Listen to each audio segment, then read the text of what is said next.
Alright guys, so I just got done my shower and I am going to talk a minute about pro-life stuff. So as I put together my stuff here, I was looking at putting together a pitch deck. And as I was doing that, this video talked about remembering this moment that was defining for you, this moment that was defining for you, and so on, and how to put a pitch deck together. So I was remembering some stuff in my life that was pretty defining for me. And I'm like, wonder how I'm going to put this together. Wonder how I'll do this. And then I was looking at something I already had said. If you look at my past videos, I felt like my whole identity changed with the abortion. I felt like, and I'm saying this not from a place of unforgiveness, but of truth.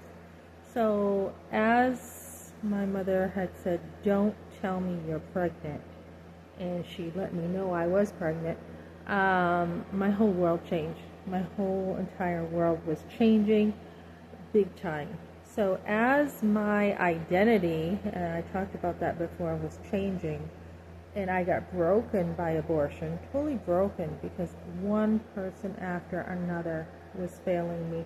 I mean, not only was my dad shaming me and I was sent to my room, but then there was my mother, there was the doctor who I was telling someone today, and this is why I'm bringing this up. I was telling somebody today about the abortion experience, how the doctor literally threw my clothes at me and told me to get dressed, and he was disgusted with me and how I took that personal. She was saying she went through a miscarriage all by herself. So women are going through this stuff, and everyone was there when they made the decision, right? But after you're left and nobody's there to help you carry the grief. So I was thinking about this, and I'm like, how would I help women restore their relational dignity, right? Because once you have had that happen, and I've been on these videos being like, what the heck was I thinking, Right after the abortion, I was with this guy who liked me, Mike, and we were dating, and I know what happened now. My whole identity went down. My whole who I was, everything was just shattered, and it was hidden, and it was just an awful thing. It was swept under the rug like it never happened, and nobody was there for me. So your identity changes after an abortion. And I was going to put this video up, but I'm like, nah, I'll put it up tomorrow. But I'll say it now. I was watching The View. There is only, not that long ago, maybe the last View, they were talking about abortion and how it's the third year Roe v. Wade got overturned, and how South Carolina now is able to defund Planned Parenthood. And here is The View, a mainstream show, saying that Planned Parenthood doesn't just do abortions, they do other stuff too. Look at their budget. They're mostly about abortions, right? And so Alyssa on there was saying she didn't believe in abortion completely. And I agree with her, but a lot of people have a problem with the no help after. Honestly, guys, abortion is worse. It's worse than foster care. It's worse than anything. It really is, because it breaks a woman so bad that she has a hard time dealing with even telling what happened. Usually she's coerced, pressured, and I'm thinking, how do I put this into my pitch, right?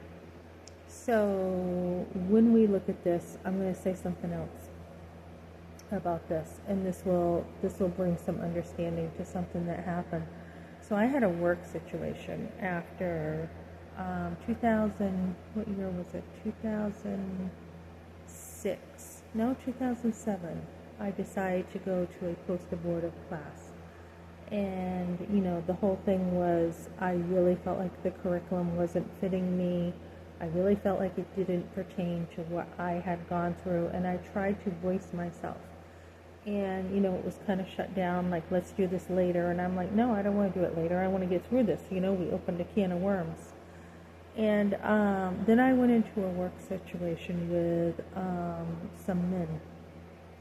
And there was one guy, and I have talked about this before, who was really just young and naive and just really, just a great personality, but very, very outward.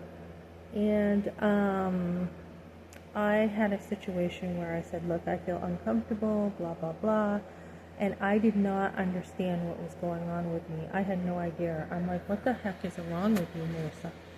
And, my body was saying, like, my body was acting nervous. And I was just about to tell this manager, like, you know what, you are too young for me to work with, managing and everything.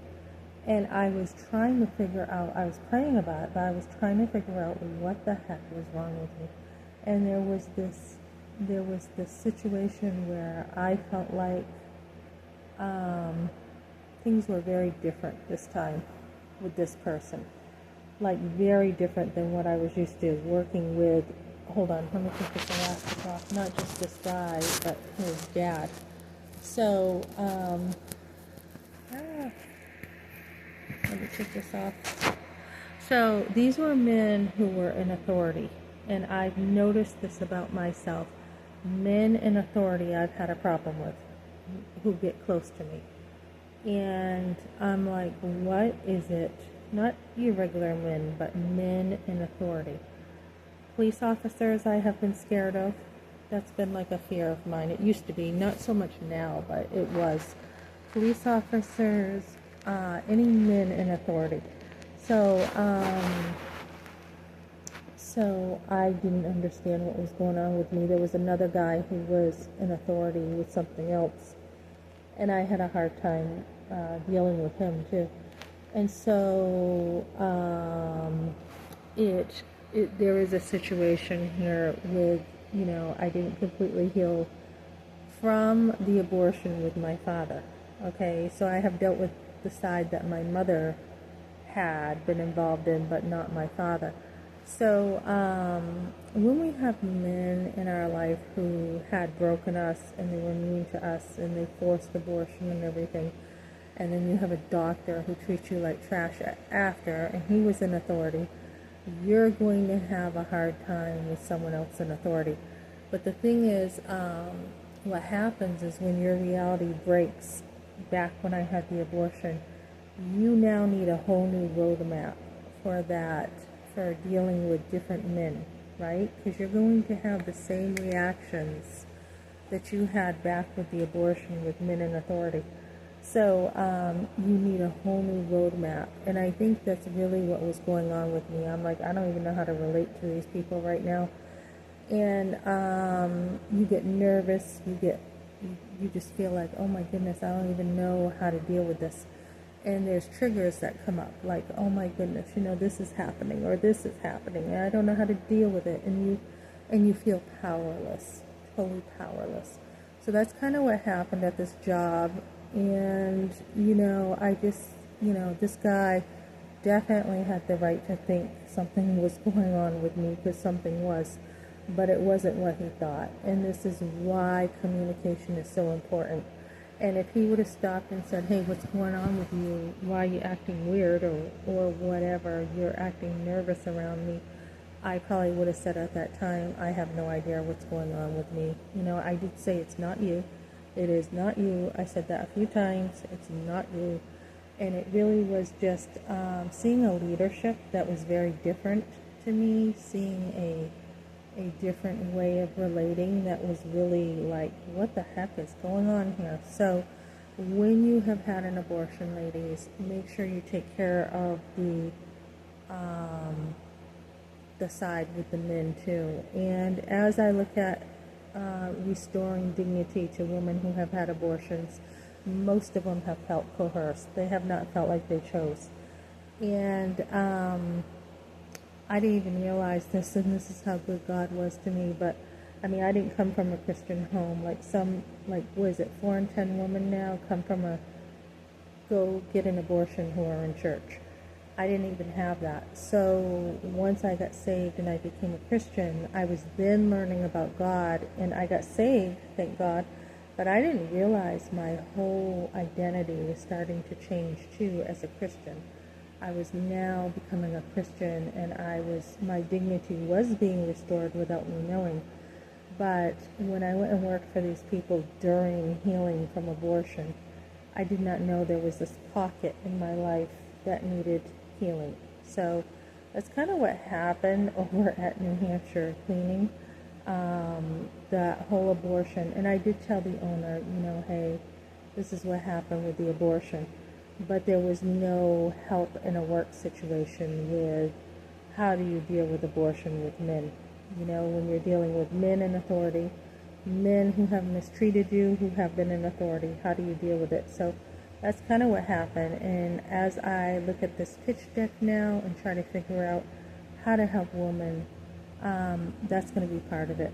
Restoring their identity in who God is, not men who have mistreated them, and especially the doctor, just throwing my clothes at me. And, I wouldn't have even seen the canister of blood if there was not a situation down there, because he was disgusted. I don't know, how far along exactly I was. I have the paperwork, but he did not want to do the abortion. So the nurse, he had some kind of complication, and the nurse had to move over to help him a minute. I don't know if she moved a light or what she did, but when she moved, I saw the blood. And I was telling this lady today about it too, about my experience, and said, if this doctor didn't act the way he did, that nurse would not have moved out of the way, and I wouldn't have seen that. So everything happens for a reason, guys. And now that I look back a little bit more at me working at New Hampshire Cleaning, I'm like, oh,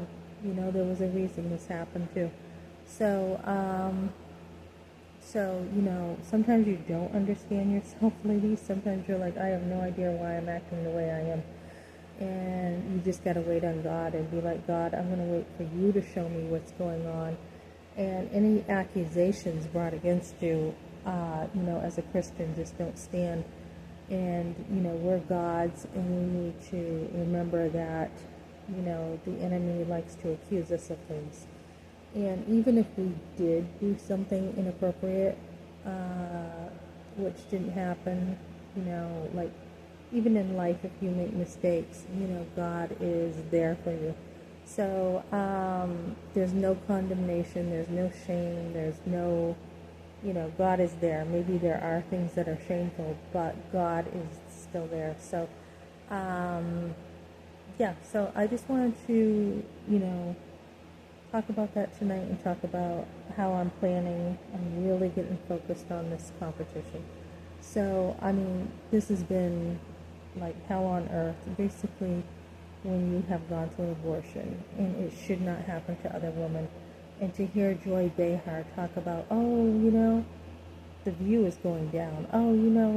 It's every woman's right to have an abortion, and then she relates it to an ectopic pregnancy, which isn't even close to abortion. So we're having conversations now where abortion isn't even really accurate, the word abortion.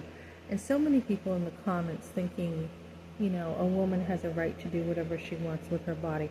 No, she doesn't. That's a baby. So we really do need to get rid of abortion, guys. And so I really have a heart, guys, to compete and help women never have to go through abortion. And it is not always acknowledged, but there is a pattern of so many women who have had the trauma after abortion too.